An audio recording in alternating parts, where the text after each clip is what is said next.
नमस्कार दोस्तों, मेरे YouTube चैनल बहुजन मोटिवेशन में आपका स्वागत है। आज की वीडियो में हम दीना भाना जी के जीवन संघर्ष के बारे में जानेंगे और वे बहुजन समाज के लिए क्या किया था। ये सारी बातें इस वीडियो में बताया गया है, तो चलिए शुरू करते हैं। और हाँ, वीडियो अच्छी लगेगी तो मेरे YouTube चैनल बहुजन मोटिवेशन को लाइक और सब्सक्राइब करके ही जाइएगा। तो चलिए वीडियो शुरू करते हैं। राजस्थान राज्य की राजधानी जयपुर से 40 किलोमीटर दूर वागास गांव में माननीय भाना वाल्मीकि के घर 28 फरवरी 1928 को दीना भाना का जन्म हुआ। पहले बच्चे का नाम दीनानाथ रखा गया, लेकिन बाद में नाथ हटाकर उनके नाम के अंत में उनके पिता का नाम भाना लगाकर उनका नाम दीना भाना कर दिया। उसी दौरान भारत की सामाजिक, शैक्षणिक तथा राजनीतिक स्थिति का आकलन करने के लिए 3 फरवरी 1928 को ब्रिटिश सरकार द्वारा नियुक्त साइमन कमीशन भारत पहुंचा, जिससे सारे देश में उथल पुथल मच गई। जहां एक ओर गांधी व कांग्रेस के नेता साइमन कमीशन के बहिष्कार व सहयोग की योजना बना रहे थे, वहीं दूसरी ओर दलित तथा पिछड़ी जातियों के नेता साइमन कमीशन के आगमन से खुश थे, उत्साहित थे तथा कमीशन के सदस्यों के स्वागत की तैयारी कर रहे थे। उस समय राजस्थान में जातीय भेदभाव चरम सीमा पर था। भंगी की परछाई से भी लोग कतराते थे। स्कूलों का दरवाजा इनके लिए बंद था। दीना भाना जी जब 14-15 साल के हुए तो उनके सामने एक घटना घटी। दीना भाना जी के पिता ने गांव के एक जाट को पशुओं को चारा खिलाने के लिए हौदी बना कर दिया। काफी समय तक जाट उसका पैसा नहीं दे पाया। उसने पैसे के बदले भैंस दे दी। तीनों भाई बहुत खुश हुए, क्योंकि भंगियों को गाय भैंस रखने पर पाबंदी थी। ठाकुर राजा को ध्यान आया कि भैंस भाना भंगी के घर में बंधी है, तो उसी समय दीना भाना के पिता को बुलवाया और राजा ने कहा, भाना, तेरे पास भैंस कहां से आई? पिता ने उत्तर दिया, भैंस जाट से मैंने खरीदी है। ठाकुर राजा ने कहा, यह भैंस जाट को वापस देकर आओ, नहीं तो साले को 5 जूते लगाओ। सूअर पालने वाले भैंस कैसे रख सकते हैं? भाना डर गए और जाट को भैंस वापस कराए। दीना भाना ने आपबीती सुनाते हुए कहा था, भंगी जातियों को तो कुछ मिला ही नहीं। इसका मैं व्यक्तिगत तौर पर शिकार हूं। उपरोक्त घटना से आहत मैं 1935 में गांव छोड़ दिल्ली अपने भाई के पास चला आया। 1946 में महाराष्ट्र राज्य में पूना चला आया। 2 वर्ष मजदूरी करता रहा। वहां कुछ समय बाद सन 1948 में DRDO रक्षा विभाग में एक सरकारी नौकरी मुझे मिली। सरकारी नौकरी में भर्ती होने के पहले अपनी जातिका भी लिखनी पड़ती थी। वहां मेरी जाति का पता चला। वैसे तो मैं वहां लेबर के तौर पर काम पर लगा था, मगर ऑफिस के लोग मुझसे झाड़ू लगवाने का कार्य करवाते थे। मुझे वह सहन नहीं होता था।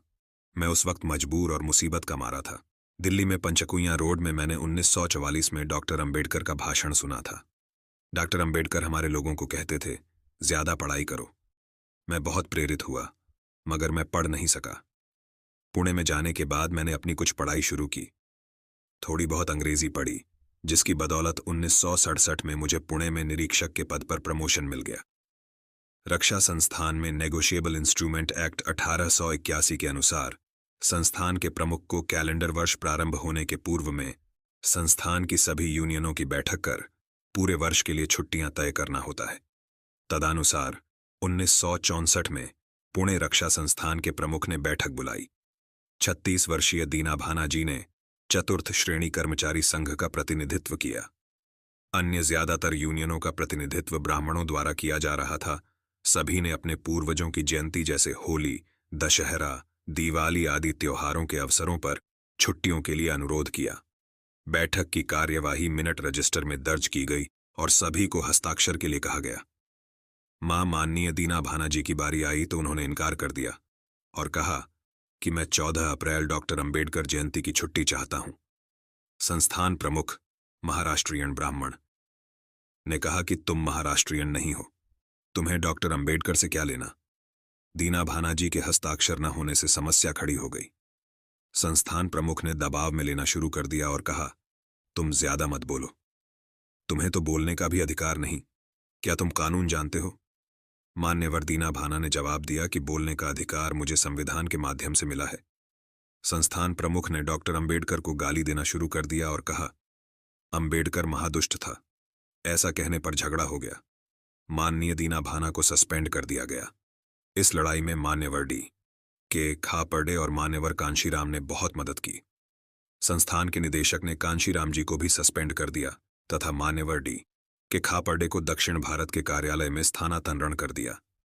इसी समय एक और दर्दनाक घटना घटी। पूना से 30 किलोमीटर दूर एक गांव में दबंग जाति के लोगों ने अछूत जाति की कुछ महिलाओं को पूरे गांव में नंगा घुमाकर अपमानित किया।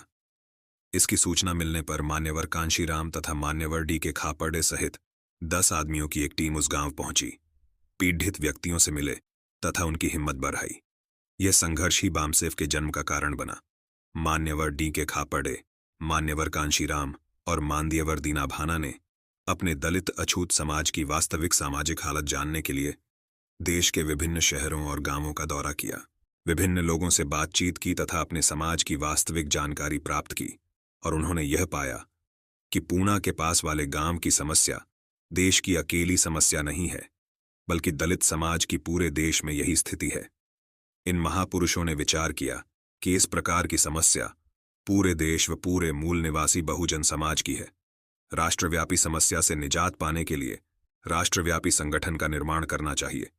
फलत मान्यवर काशीराम और मान्यवर डी.के. खापर्डे व मान्यवर दीना भाना तथा देश के विभिन्न राज्यों से आए मूल निवासी बहुजन समाज के अथक प्रयास से 6 दिसंबर 1978 को दिल्ली के बोट क्लब पर बामसेफ संगठन का निर्माण कर उसका लक्ष्य तय किया गया सामाजिक व्यवस्था परिवर्तन। सफाईकर्मी जातियों के पढ़े लिखे लोग फुले अंबेडकरी विचारधारा से अभी भी कोसों दूर हैं, लेकिन आज अच्छे संकेत मिल रहे हैं। अंबेडकर विचारधारा का वाल्मीकि समाज में आगाज हो चुका है। वे आज स्पष्ट तौर पर यह महसूस करते हैं और स्वीकार करते हैं कि हम लोगों को बाबा साहेब को बहुत पहले ही अपना लेना चाहिए था। देरी हो गई, इसलिए हम आज भी पीछे हैं। लेकिन आज इस समाज के लोग डॉक्टर अंबेडकर की विचारधारा को अपनाने के लिए बेचैन हैं। आज ये लोग भी आत्मसम्मान पाने के लिए प्रयासरत हैं। लेकिन दीना भाना जी जैसी शख्सियत, जिनका सफाई कर्मी जाति में जन्म हुआ, जो 4 दर्जा कर्मचारी थे, अर्थात ज्यादा पढ़े लिखे भी नहीं थे, उनके अंदर मान सम्मान की भावना कूट कूट कर भरी हुई थी, क्योंकि वह बाबा साहेब की विचारधारा के संपर्क में थे। इसीलिए वे विभाग के बड़े अधिकारियों के विरुद्ध अपने समाज के न्यायोचित मांगों के लिए डटकर खड़े हुए। वह ना तो उनके सामने झुके नहीं रुके और अंत में अधिकारियों को उनकी मांगों के सामने झुकना पड़ा। दीना भाना जी 1986 में सैनिटरी इंस्पेक्टर पद से सेवानिवृत्त हुए। सेवानिवृत्ति के बाद वे कभी घर नहीं रहे। सामाजिक आंदोलन के कार्य से फुर्सत नहीं मिली। सेवानिवृत्ति के बहुत दिनों बाद पता चला कि उनके गले में कैंसर है। उनका बहुत इलाज चला।